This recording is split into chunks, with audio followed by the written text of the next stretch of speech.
En 1988, l'exploitation de la ligne de chemin de fer qui traversait l'île de Terre-Neuve était abandonnée.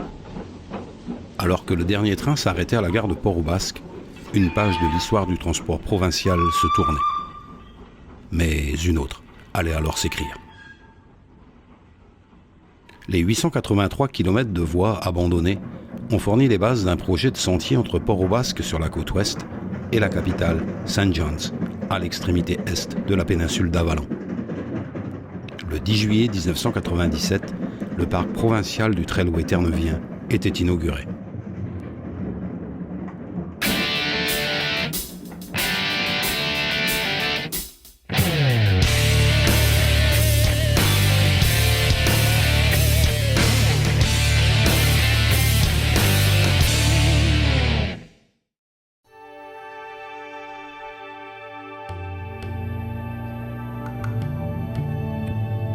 À partir du Driftwood Inn sur Nicholsville Road à Deer Lake, il est facile de rejoindre Maydam Road, la route du barrage, qui donne accès à la voie ferrée.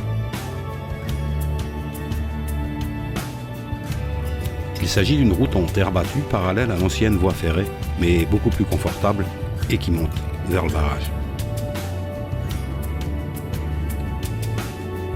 La montée se fait parallèlement au canal Humber vers le côté nord du Grand Lake où se trouve le barrage.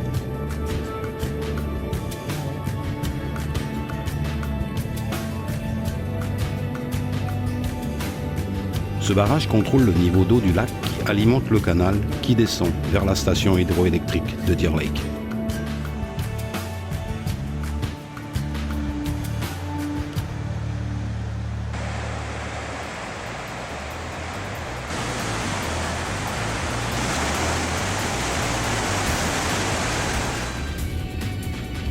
Cette partie de la voie ferrée traverse le royaume du Caribou. Alors, gardez votre caméra sous la main.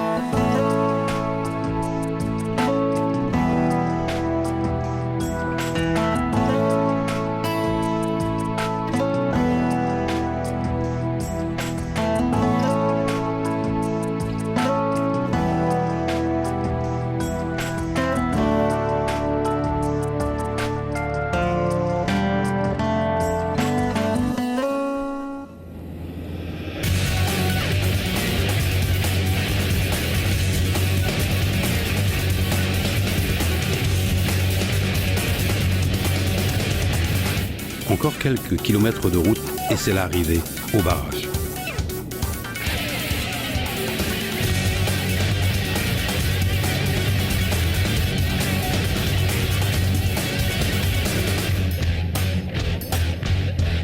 Maindam est une monstrueuse structure de béton mesurant 23 mètres de haut et 244 mètres de long. Sur la droite, Grand Lake s'étire vers le sud sur 130 km.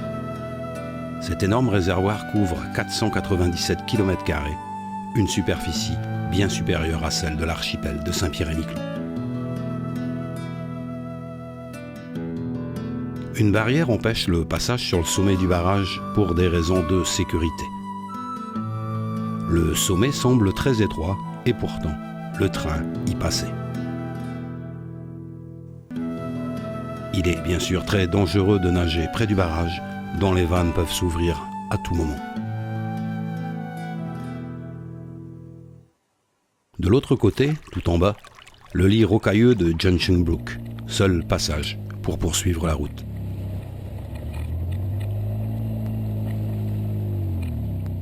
Daniel, don't touch!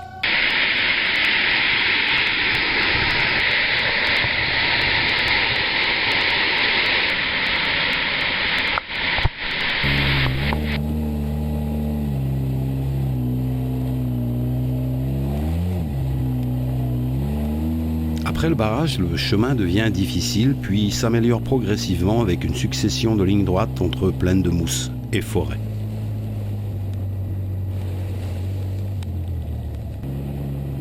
il y a toujours de fortes chances de rencontrer des caribous.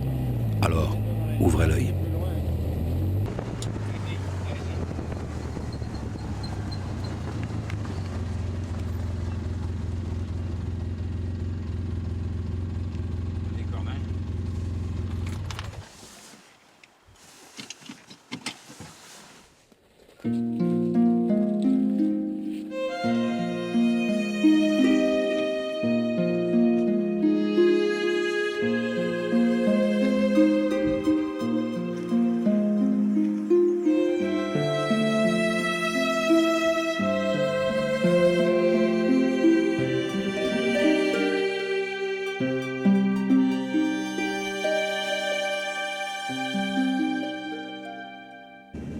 Encore quelques kilomètres dans la forêt et on retrouve le rivage du Grand Lake qui se transforme en plage de sable blond.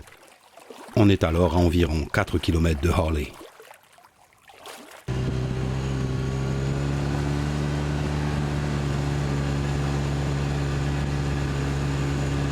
Juste après ces plages se trouve le pont de Harley.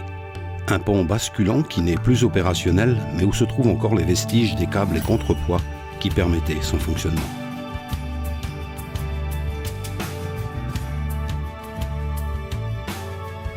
Ce pont levant permettait le passage des navires entre Grand Lake et Sandy Lake, situé plus au nord-est. Les capitaines contactaient l'agent local du chemin de fer qui levait alors une partie du tablier du pont pour permettre le passage des navires.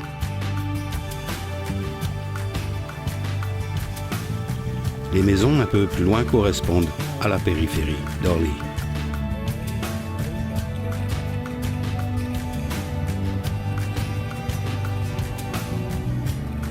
Des panneaux sur les arbres bordant le chemin annoncent le fameux centre commercial de Harley.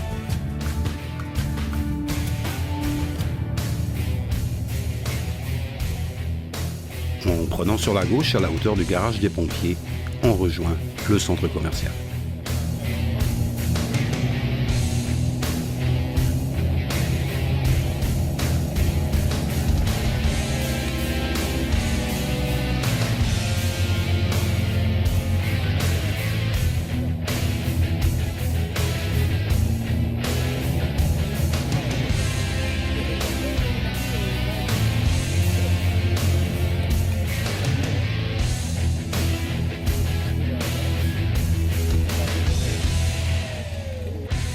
On y trouve de tout, et surtout de l'essence, des sandwichs et de la bière fraîche. Nous repartirons même avec un bon cadeau.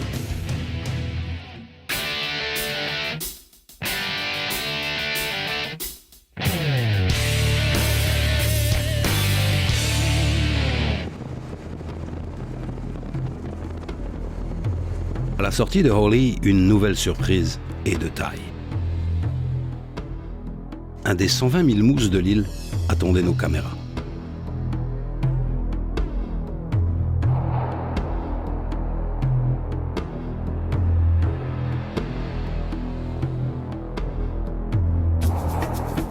Descendant des 4 spécimens introduits en 1904, il peut peser jusqu'à 500 kg et mesurer 2 mètres à l'épaule.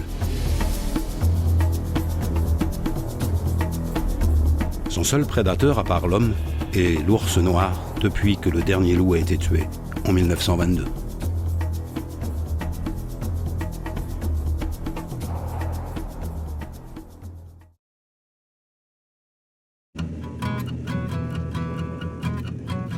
Après Harley, on a environ 6 km de ligne droite à travers la forêt avant un premier pont.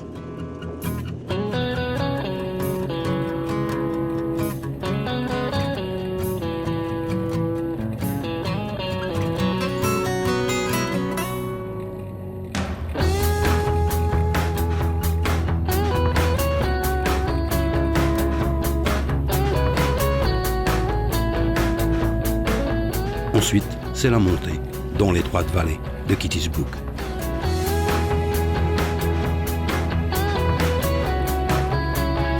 Les premiers chalets construits à partir de wagons font leur apparition.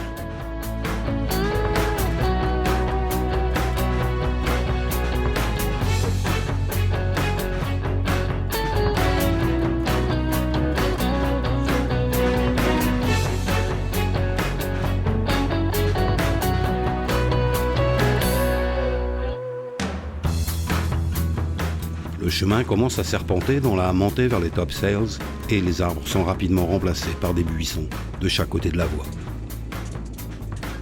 On imagine assez facilement le train dans cette montée.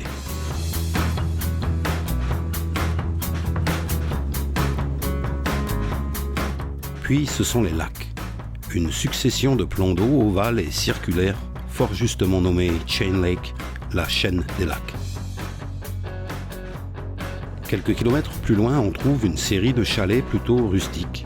Certains ont été construits il y a de nombreuses années, souvent par des gens travaillant sur le chemin de fer. Aujourd'hui, ce sont des abris de chasse. On se trouve dans une des régions les plus giboyeuses de l'île, avec des mousses, des caribous, des perdrix, des canards et des oies, en grande quantité. Puis apparaissent les énormes et étonnants pitons rocheux des topsails. Gaff topsail, main topsail et mizzen topsail. Ce sont les restes du niveau du sol originaire. La surface du sol était là où se trouvent aujourd'hui les sommets. Tout autour, l'érosion est passée, laissant les topsails seuls et majestueux. Les premiers voyageurs ont vu ces pitons rocheux comme les voiles d'un navire voguant sur un océan de rochers et leur ont donné des noms de voiles, hunier, grand voile et misaine. Au pied du Gaff topsail, sur la droite, se trouve le départ d'un chemin conduisant au sommet d'où l'on peut, près du Inukshuk, prendre la mesure du paysage.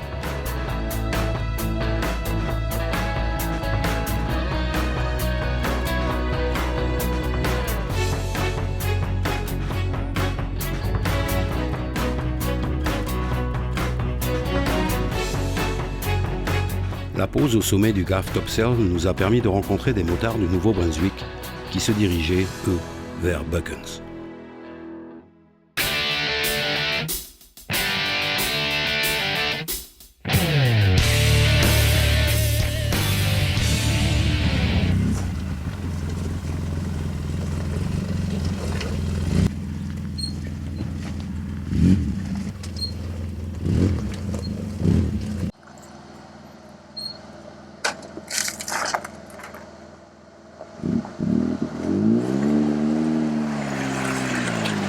Après la descente du Gaff topsail, le chemin prend plein sud vers le mizzen topsail. Le terrain autour devient plus humide et les marais font leur apparition. On aperçoit les restes des barrières à neige installées dans les années 50 pour éviter la formation de congères sur les voies. La neige pouvait contraindre le train à s'arrêter et les passagers pouvaient rester bloqués plusieurs jours. Après un nouveau groupe de chalets, on se retrouve au sommet, c'est-à-dire sur le point le plus haut de la voie ferrée, à 474 mètres au-dessus du niveau de la mer. Le panneau indique que l'on se trouve à 328 miles de St. John's, la capitale provinciale.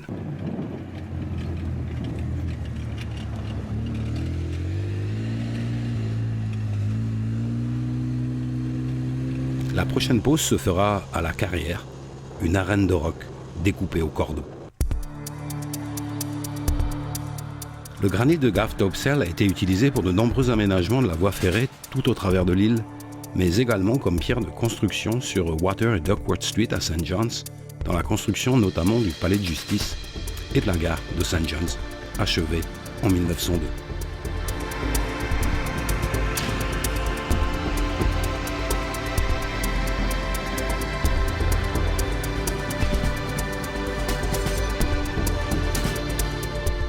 À 3 km environ de cette carrière, un panneau indique l'emplacement de la carrière ouverte en 1893 pour la construction de la voie ferrée. Des milliers de caribous se trouvent aussi dans la forêt à l'est de cette carrière, mais ce sont des perdrix que nous allons croiser sur la voie.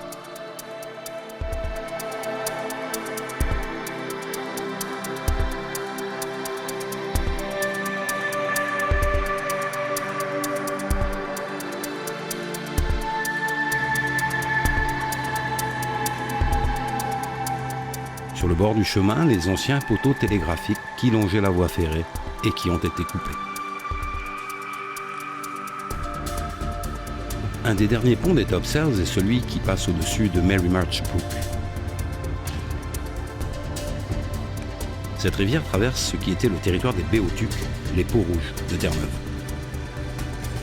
Elle doit son nom à l'une des dernières survivantes de ce peuple, Mary March, Démastuite de son nom indien, décédée en 1820.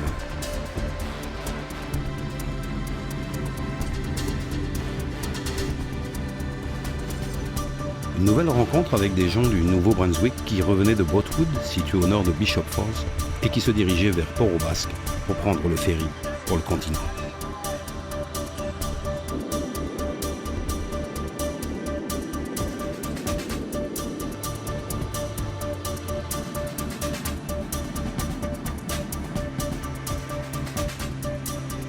C'est à Millertown Junction que le chemin de fer de Buckens rejoignait la ligne principale de Terre-Neuve et où les voyageurs en route vers Millertown et Buckens changeaient de train. C'est également ici que les trains étaient souvent retardés lorsque la voie traversant la butte Gaff Topsail était bloquée.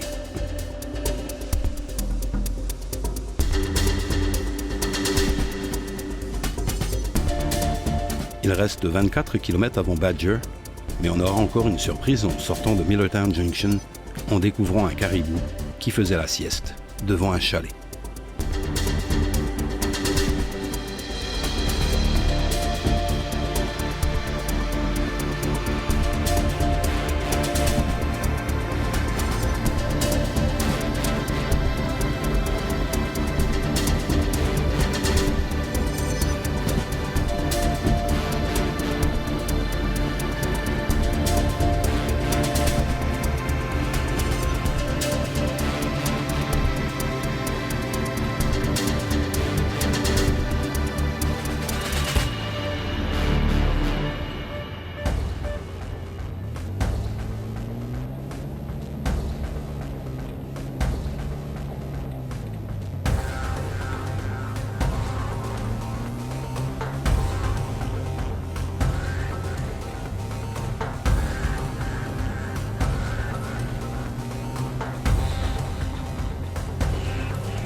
Badger, avec son restaurant et ses boutiques, annonce le retour à la civilisation.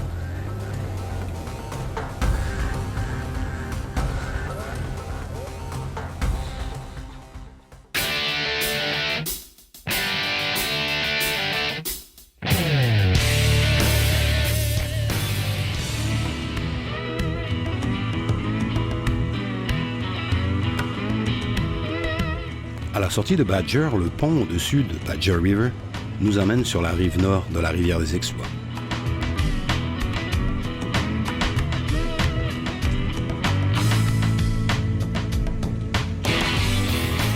Sur cette portion, le chemin est parallèle et proche de l'autoroute Trans-Canada, qui, heureusement, n'est pas toujours visible ou audible. Il arrive pourtant que l'on passe dessous.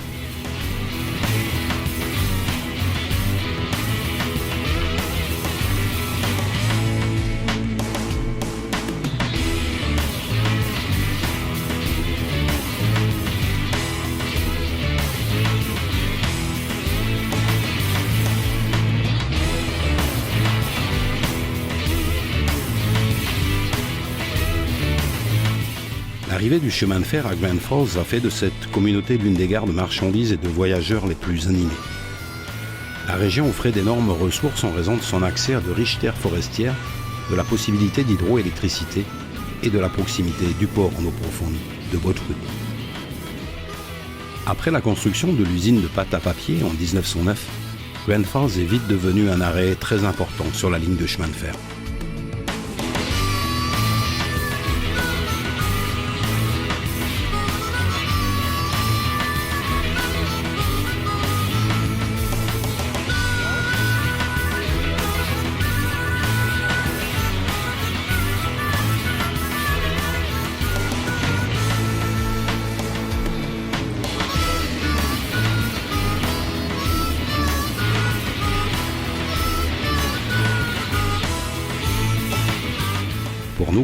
Après 160 km de route, ce sera un arrêt au Trailway.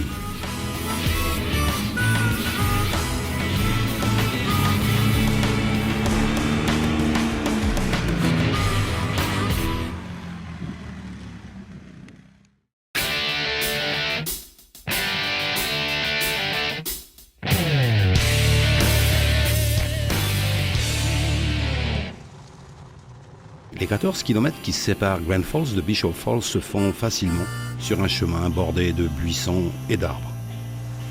En arrivant sur Bishop Falls, les choses changent et il y a plein de choses à voir. Un tunnel sous l'autoroute annonce l'arrivée dans cette vieille ville ferroviaire.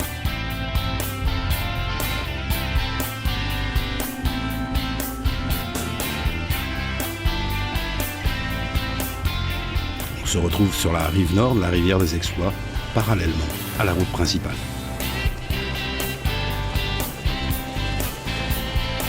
À proximité de l'ancienne gare se trouve une locomotive et plusieurs wagons qui permettent de remonter le temps.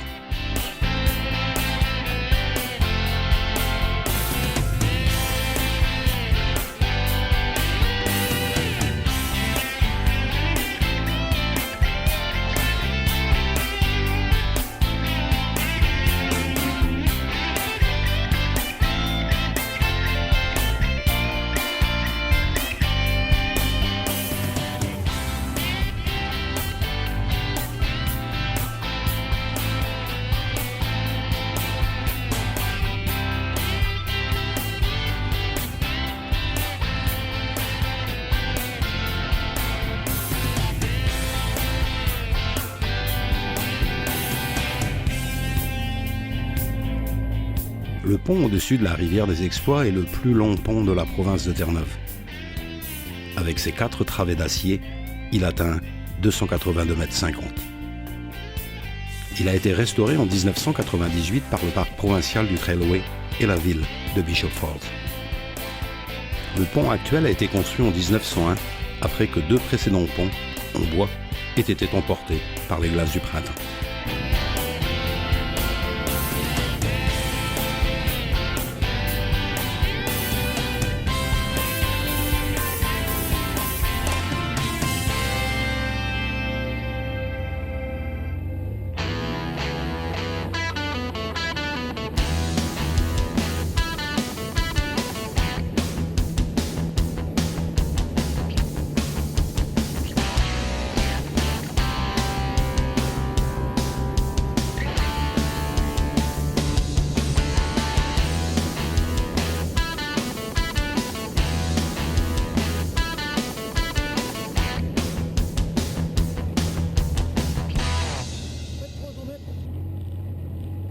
Après le pont, on se retrouve sur la rive sud de la rivière des Exploits, en direction de Norris Harm.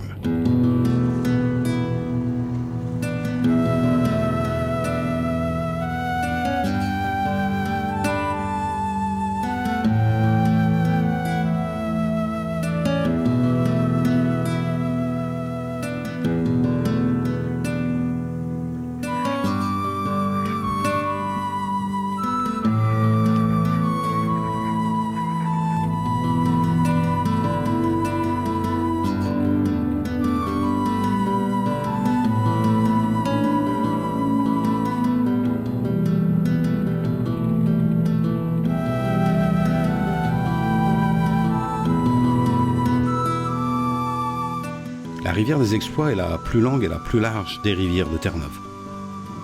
Elle prend naissance au Red Indian Lake, puis s'écoule sur 246 km pour finir ici, dans la baie des Exploits. Le lit de la rivière couvre une surface de 12 000 km², une surface supérieure par exemple à celle de la Jamaïque.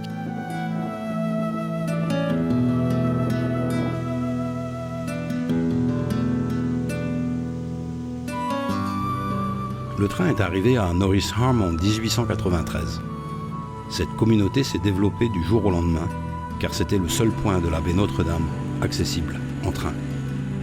C'était aussi le dernier port où la compagnie pouvait obtenir du matériel de construction pour le chemin de fer jusqu'à ce qu'il rejoigne Cornebrook dans la baie des Îles, 240 km à l'ouest.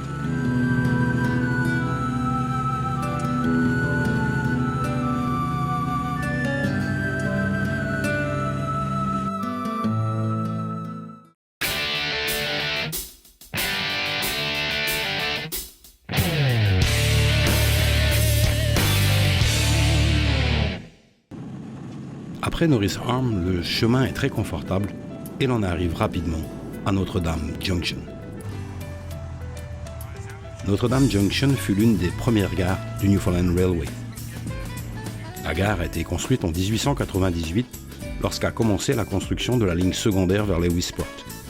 Elle est rapidement devenue un arrêt important quand Lewisporte s'est elle-même transformée en un port de premier plan vers le nord de Terre-Neuve et le Labrador. Nous décidons de prendre la branche secondaire jusqu'à Lewisporte, soit à 40 km, aller-retour. De 1906 à 1909, durant la construction de l'usine de papier à Glens Falls, les matériaux de construction et la machinerie pour ce projet ont transité par Lewisporte, car il n'y avait aucune route ni voie ferrée pour aller à Boatwood. De même, à la fin des années 1930, le charbon, le pétrole, le gaz et les matériaux nécessaires à la construction de l'aéroport de Gander ont été transportés à partir d'ici. Après le début de la Seconde Guerre mondiale, en septembre 1939, le terminal de Lewisporte grouillait d'activité car il est devenu une importante base d'opération pour les forces canadiennes.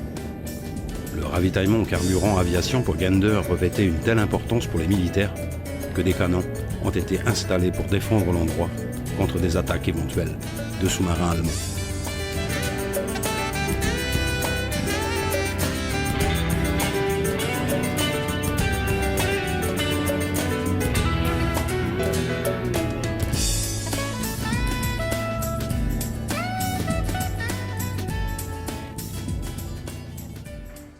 De retour à Notre-Dame Junction, nous reprenons la voie principale vers Gander.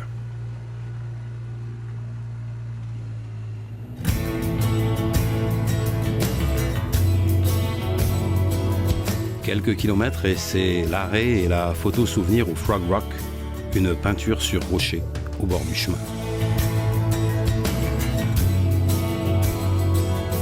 À environ 25 km de Gander se trouvent les villes de Glenwood et Appleton, séparées par la rivière Gander et reliées par deux ponts, l'un sur l'autoroute Trans-Canada, l'autre sur l'ancienne voie ferrée.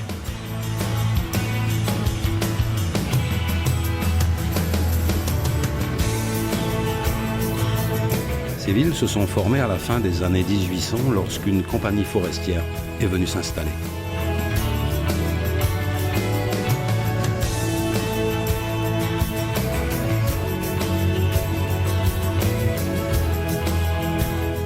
Aujourd'hui, la plupart des résidents travaillent à Gander.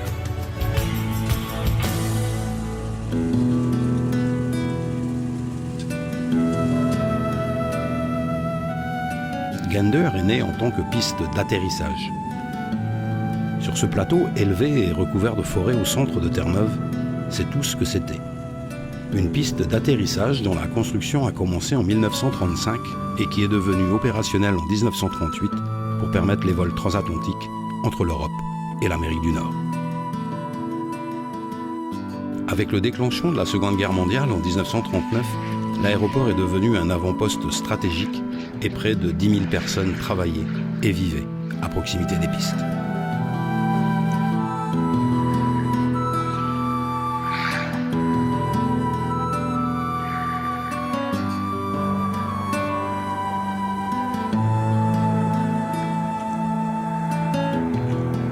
Gander, à l'origine, a été construite près des pistes. Dans les années 50, le trafic aérien est devenu si important qu'il a été décidé de reconstruire la ville sur un site plus éloigné des pistes. L'ancienne ville a été abandonnée, mais ses ruines sont encore visibles près de l'aéroport.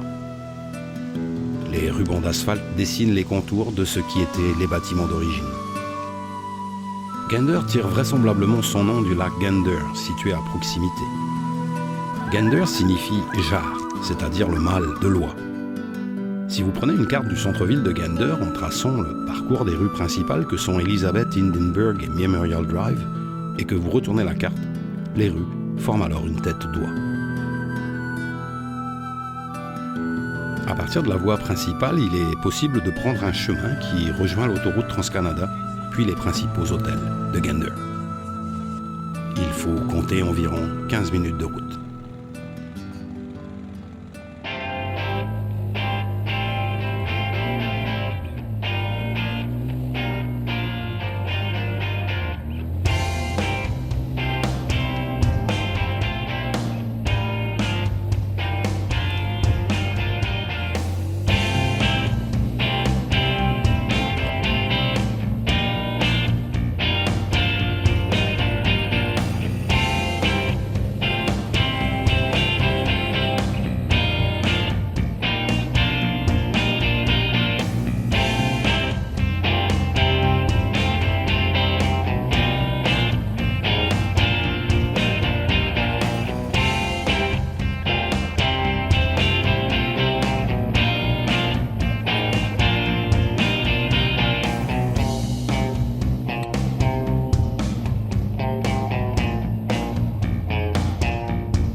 De retour sur la voie principale, nous découvrons que le chemin est recouvert d'asphalte sur plusieurs kilomètres et fréquenté par de nombreux usagers.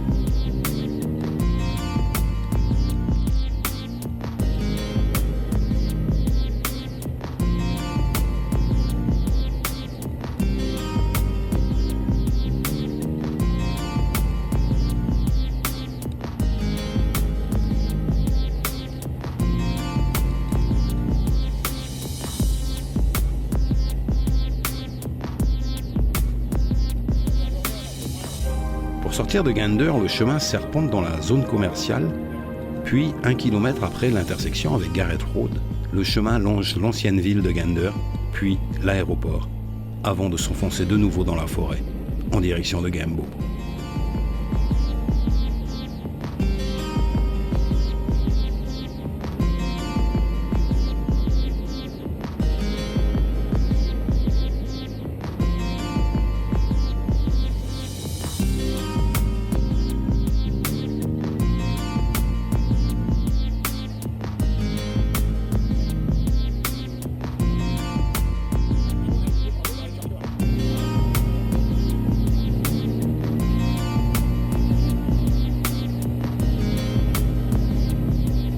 Gambo est la ville de naissance de Joseph Smallwood, dit Joe Smallwood, considéré comme un des pères de la Confédération.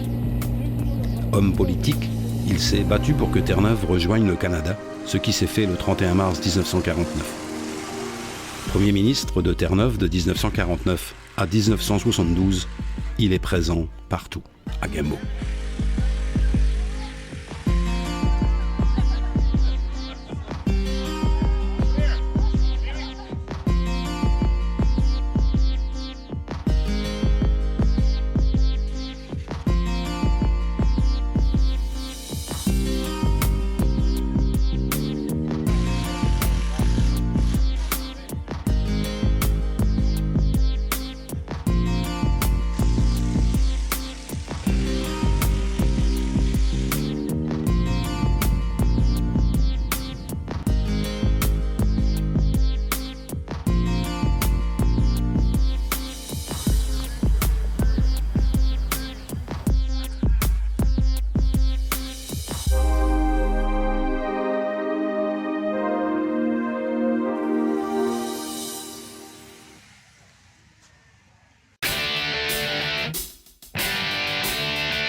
À la sortie de Gambo, le chemin passe au-dessus de Gambo River sur un ancien pont restauré.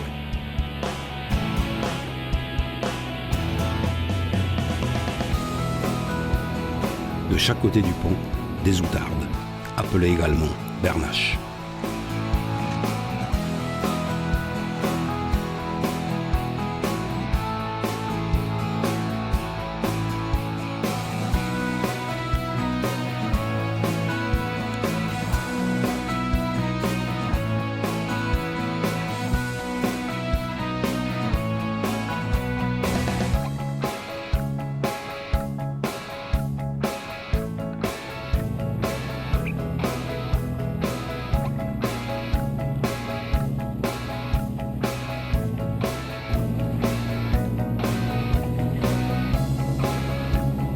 À une vingtaine de kilomètres de Gambo se trouve l'intersection avec la route menant à Glovertown.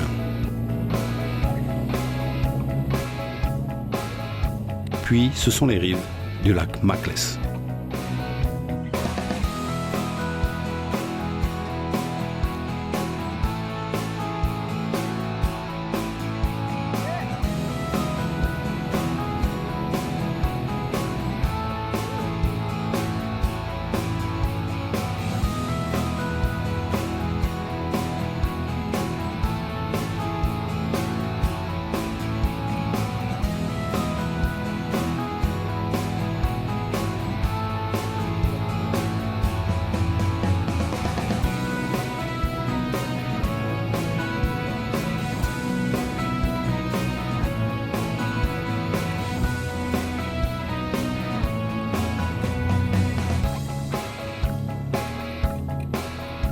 Terra Nova, ancienne ville ferroviaire, est aujourd'hui un lieu de villégiature où l'on trouve essentiellement des résidences secondaires.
Entre Terra Nova et Port Blandford se trouve Northwest River, avec ses chutes et son pont magnifique.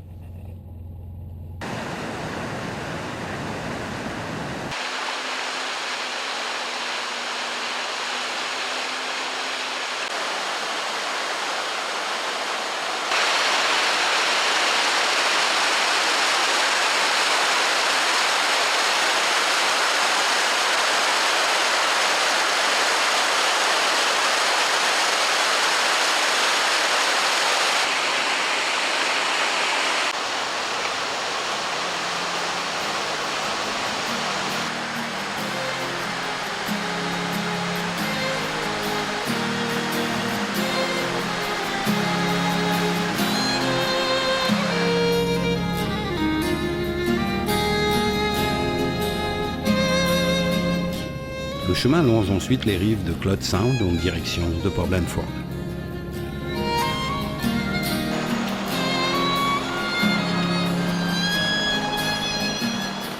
Créé à la fin des années 1870, Port Blandford est devenu un centre de l'industrie du bois et de la construction navale. Lorsque l'endroit était desservi par le chemin de fer en 1892, bien des gens des régions environnantes ont été attirés dans ce nouvel établissement qui est devenu la tête de ligne pour la baie de Bonavista et la gare terminus pour les vapeurs côtiers.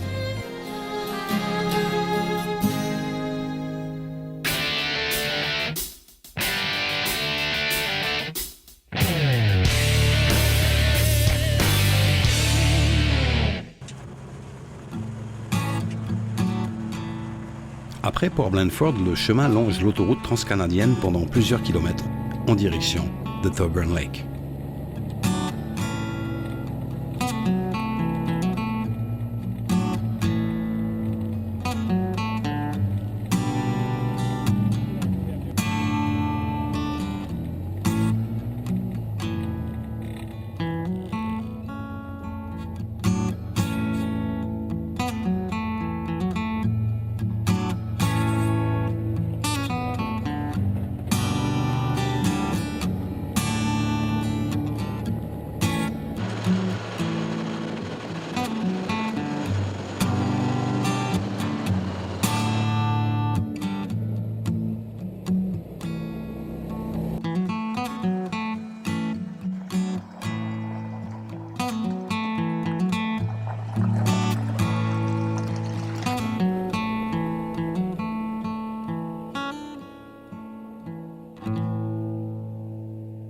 Thorburn Lake, lieu de villégiature par excellence, est entouré par près de 150 chalets.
Les premières voitures annoncent l'approche de Shoal Harbour River avec plusieurs ponts faisant passer le chemin d'un bord et de l'autre de la rivière.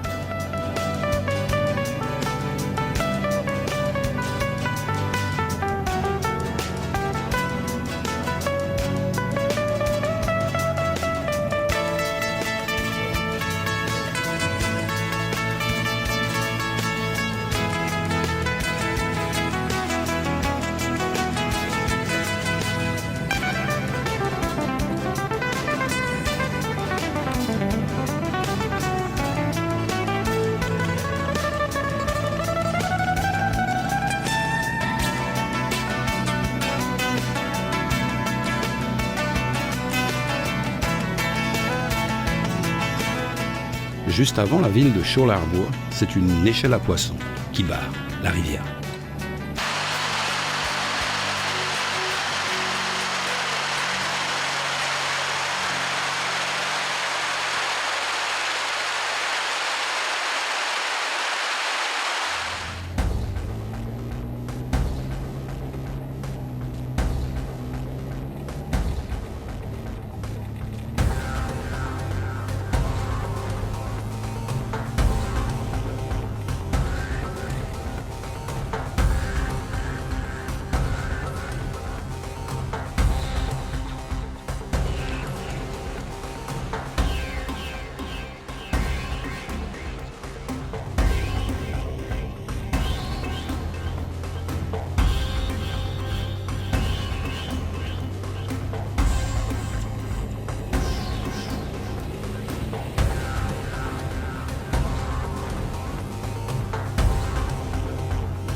Après avoir serpenté à travers les rues et les maisons, on approche de la gare de Clarenville. À proximité, un projet de restauration de la voie ferrée.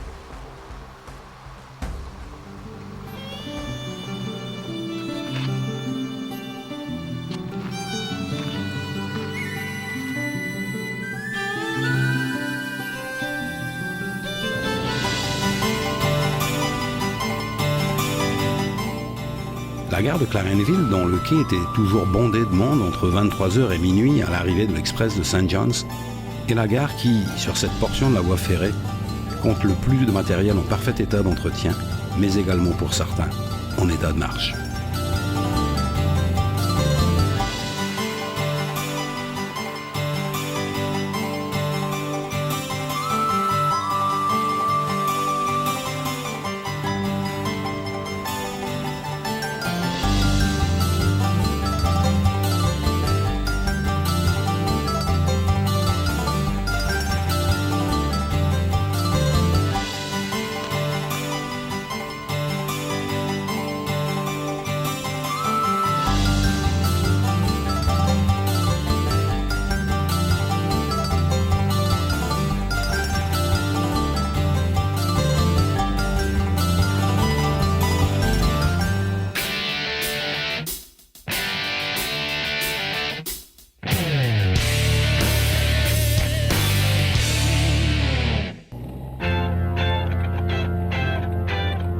Après la gare de Clarenville et le passage devant le Trailside Saloon, le chemin serpente à nouveau à travers la ville et les bois, en descendant vers le port.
passage sous l'autoroute marque le retour en pleine nature, en direction de Goubiz.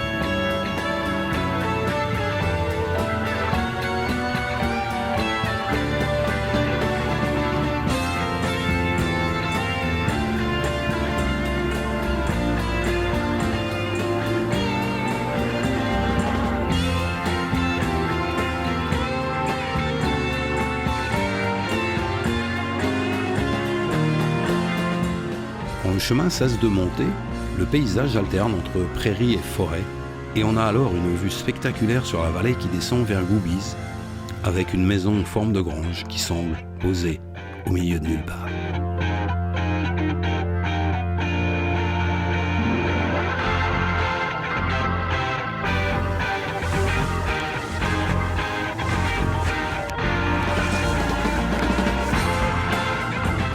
Goubiz, d'où nous sommes partis 5 jours plus tôt, annonce la fin de ce voyage consacré à la partie de la voie ferrée comprise entre Diarbekr et Goubiz.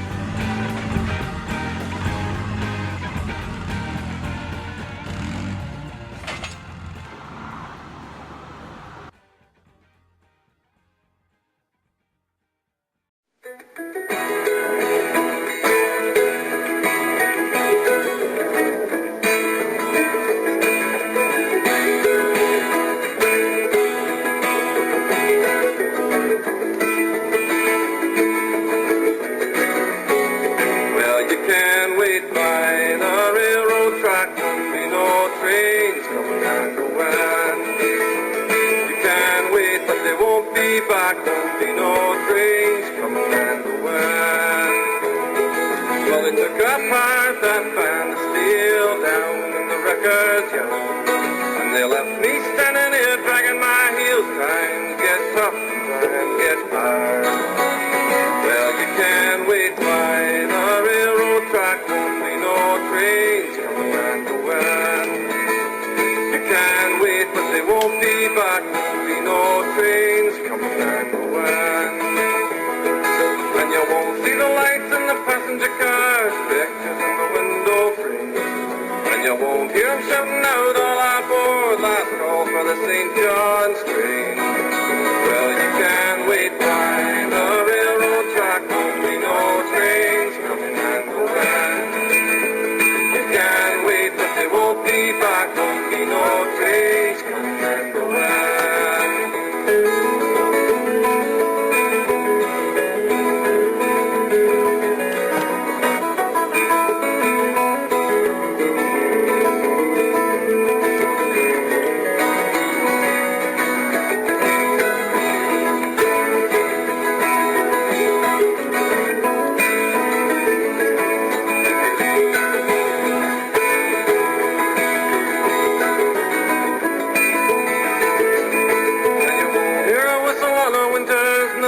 Echoing round that hill. But all I know is it'd feel alright if I heard them echoing, echoing, echoing.